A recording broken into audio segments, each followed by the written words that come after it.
Welcome back. We're on Genesis chapter 12 today, and last chapter we read about the Tower of Babel, and now we're getting into the introduction of who Abram is. All right, verse 1. Now the Lord said to Abram, "Go forth from your country, and from your relatives, and from your father's house, to the land which I will show you. And I will make you a great nation, and I will bless you, and make your name great, and so you shall be a blessing. And I will bless those who bless you, and the one who curses you I will curse. And in you all families of the earth will be blessed." And for study purposes, it's important here to recognize that we really don't see any indication of anything Abraham did to get the blessings he did and God's attention.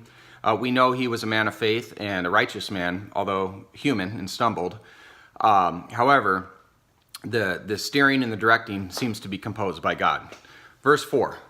So Abraham went forth as the Lord had spoken to him, and Lot went with him. Now Abraham was 75 years old when he departed from Haran. Verse 5. Abraham took Sarai his wife, and Lot his nephew, and all their possessions which they had accumulated, and the persons which they had acquired in Haran, and they set out for the land of Canaan. Thus they came to the land of Canaan. Abraham passed through the land as far as the site of Shechem, to the oak of Moreh. Now the Canaanite was in the land. And let's remember that the Canaanites were relatives of Noah's son Ham, who was the one who entered Noah's tent in Genesis chapter 9, and who Noah cursed because of Ham's actions. Verse 7. The Lord appeared to Abraham and said, "To your descendants I will give this land." So he built an altar there to the Lord who had appeared to him. Then he proceeded from there to the mountains on the east of Bethel, and pitched his tent, with Bethel on the west and Ai on the east. And there he built an altar to the Lord, and called upon the name of the Lord.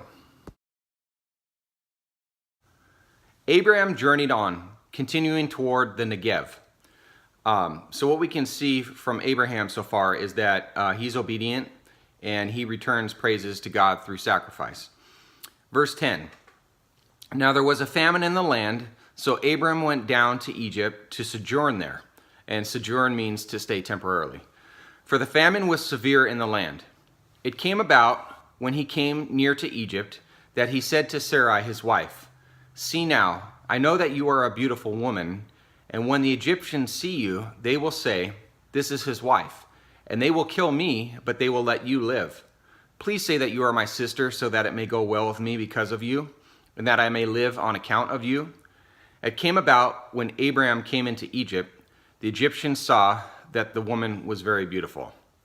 And now we get to see the fleshly human side of Abraham. Verse 15. Pharaoh's officials saw her and praised her to Pharaoh, and the woman was taken into Pharaoh's house. Therefore he traded Abraham well for her sake, and gave him sheep and oxen and donkeys and male and female servants and female donkeys and camels. An alternative action Abraham could have done here, rather than saying he was her brother, would have been to seek God and pray for wisdom. Verse 17. But the Lord struck Pharaoh and his house with great plagues because of Sarai, Abraham's wife. Then Pharaoh called Abraham and said, "What is this you have done to me? Why did you not tell me that she was your wife? Why did you say she is my sister, so that I took her for my wife?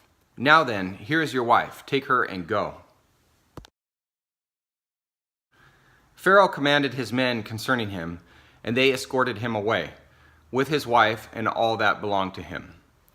And we're not given details of how Pharaoh discovered that his plagues were a curse of some sort as a result of Abraham's real relationship to Sarai. But what we do learn in verse 17 is that God decided to intervene to protect Sarai. Okay, let's see what happens with this couple as we go forward in chapter 13 next. Thank you.